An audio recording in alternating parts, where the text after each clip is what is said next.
3 দিন 2 রাতের ট্যুরে আমরা প্রথমে আপনাদের নিয়ে গেছিলাম রাজারাপ্পা মন্দির এবং সেখানে নাইট কাটিয়ে পরের দিন সকালবেলায় আপনাদের দেখিয়েছিলাম একটি জৈন টেম্পল যেটা বাবা মন্দিরে যাওয়ার পথে পড়েছে।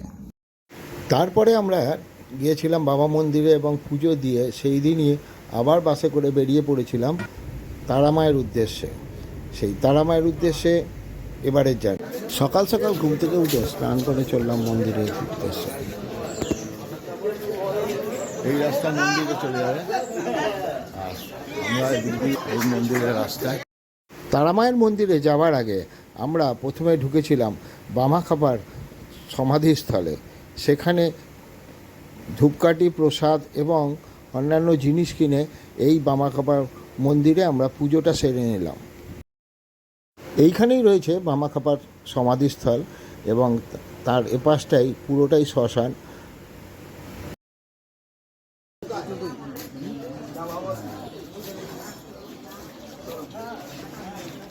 চলুন মন্দিরে যাব, কারণ হচ্ছে লেট হয়ে যাবে অনেক।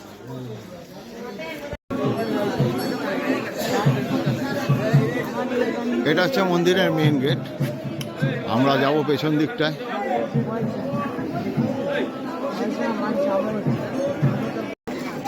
খারাপ হয়ে যাবে।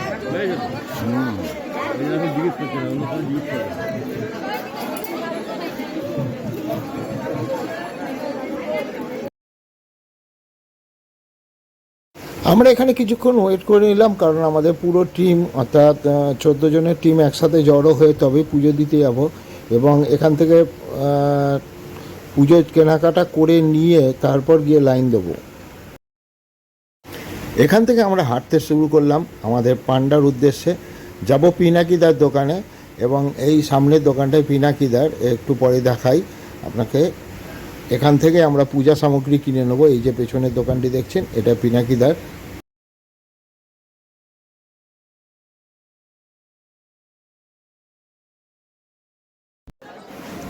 এই 6টার সময় মন্দির প্রাঙ্গণ অনেকটাই ফাঁকা ছিল এবং যারা পুজো দিতে আসবেন তাদেরকে বলি 5:30 থেকে 6টার মধ্যে এলে মন্দির প্রাঙ্গণে বেশ খানিকটা ফাঁকা থাকে এবং আরামে পুজো দেওয়া যায়। কিন্তু ঠান্ডাটা বেশ ভালোই থাকে। আমাদের ঠান্ডায় অনেকটাই কষ্ট হয়েছিল। পড়ে গেছে লাইন, আমাদের লোকজনও রয়েছে এখানে লাইনে, ওই কারণে আমি বাইরে দাঁড়িয়ে আছি। এই যে ইলেকশন লাইন আমার পেছনে, এখান দিয়ে যাবো মায়ের কাছে। হয়তো ওখানে গিয়ে ভিডিও করতে পারবো না, কারণ পান্ডাদের দৌলতে ভিডিও করতে দেয় না। চলো পুজোটা দিয়ে আসে। এখন প্রায় 600 থেকে 700 লোকের লাইন আছে এবং এই লাইন ধরেই ভেতরে যেতে হবে। কেউ এদিক ওদিক দিয়ে যেতে পারবে না, কারণ খাঁচা তৈরি আছে। এই মন্দিরে পুজো দেওয়ার জন্য প্রায় 3 রকম 4 রকম লাইন পড়ে। কোনোটায় 500 টাকা এন্ট্রি, কোনোটায় 200 টাকা, কোনোটায় বা 300 টাকা। কিন্তু আমরা যেহেতু সকাল সকাল গেছি, টাকা পয়সায় না গিয়ে জেনারেল লাইনে বিনা পয়সায় যেটা পুজো দেওয়া যাবে সেই লাইনেই দাঁড়িয়ে পড়লাম।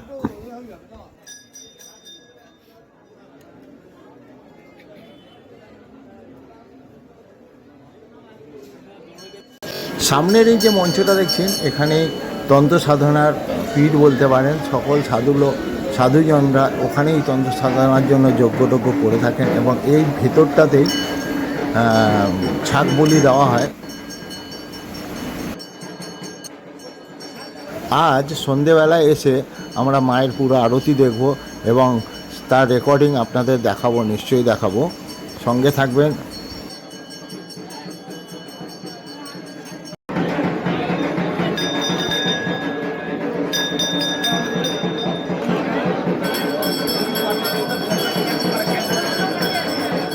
এখনও প্রায় 200-250 জনের পেছনে আমরা লাইন দিয়ে আছি। যদিও আমরা প্রথমে 700-800 জনের কাছে লাইন দিয়েছিলাম, এখন আমরা 200 জনের পেছনে আছি। মন্দিরের বাদ্যযন্ত্র, ঘণ্টা সবই শুনতে পাচ্ছেন না আশা করছি। তারই মধ্যে আমার গলার সাউন্ড আপনাদের কাছে পৌঁছচ্ছে। চলুন মায়ের মন্দিরে পুজো দিয়ে আসি।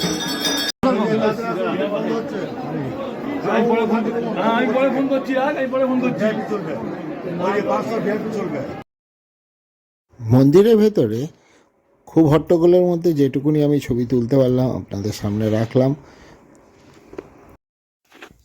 মন্দিরে পুজো দিতে গিয়ে এক কোণে দাঁড়িয়ে মায়ের এই মুখখানি দেখতে থাকলাম, কোথায় যেন হারিয়ে গেলাম, বুঝলাম না। যাই হোক, এবার আপনাদের দেখাবো সন্ধ্যা আরতিতে মায়ের রূপ।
सर्वमंगलमंगल्ये शिवे सर्वार्थसाधिके चलो नेत्रत्र्यंबके गौरी नारायणि नमोस्तुते।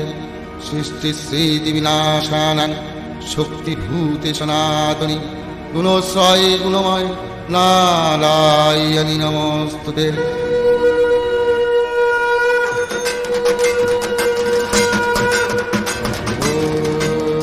जय तन देवी चामुंडे जय भूतापहारिणी जय सर्वगति देवी कालरात्रि नमोस्तुते।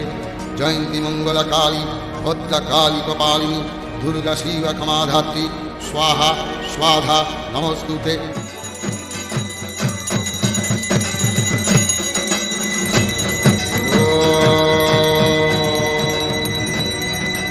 लाल वदनं घोरं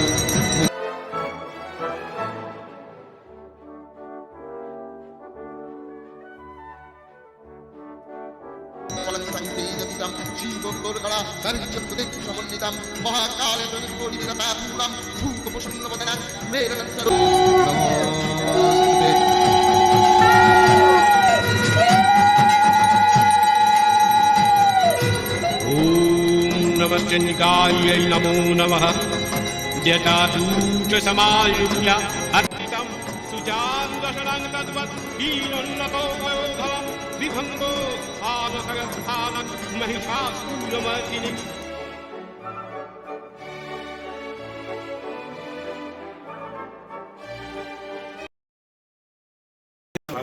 পুজো দেওয়ার পর আমরা ফিরে চললাম আমাদের হোটেলের উদ্দেশ্যে। আমরা এই হচ্ছে আমাদের হোটেল ছিল, টোটাল 6 জন ছিলাম, 1000 টাকা নিয়েছিল, অর্থাৎ খুব সস্তায় হোটেলটা ছিল। রুমটায় একটা টিভিও ছিল, সঙ্গে সব ফেসিলিটি ছিল, কম্বল ছিল। যদিও উল্টোপাল্টা অবস্থায় রয়েছে, যেহেতু আমরা সকালবেলা তার ঢোকার সময় কোনো ভিডিও করতে পারিনি। দুটো সুন্দর বড় বড় জানলা এবং তার সঙ্গে চলুন ওয়াশরুমটাও দেখিয়ে নেব। দেখুন ওয়াশরুমটা একটা পটের জায়গা, সুন্দর শাওয়ার লাগানো আছে, জামা প্যান্ট রাখার জায়গা আছে, গরম ঠান্ডা জলের ব্যবস্থা আছে, সঙ্গে একটা বালতিও দেওয়া আছে। তারাপীঠ কমপ্লিট করে আমরা বেরিয়ে পড়লাম পরবর্তী ডেস্টিনেশন আমাদের ফুলডোরা, কাঙ্কলেশ্বরী এবং সোনাঝুরি হাটে। পরবর্তী ভিডিওতে আমরা রাখছি, নাহলে অনেক বড় ভিডিও হয়ে যাবে। ধন্যবাদ আপনাদের সকলকে আমার এই ভিডিও দেখার জন্য, এবং সবাইকে আমি চাইব শেয়ার করে দেবেন, যাতে সকলে দেখে এটা কোনো ডিসিশন নিতে পারে। এবং হোটেলের ডিটেলস আমি আমার ডেসক্রিপশন বক্সে দিয়ে দিলাম।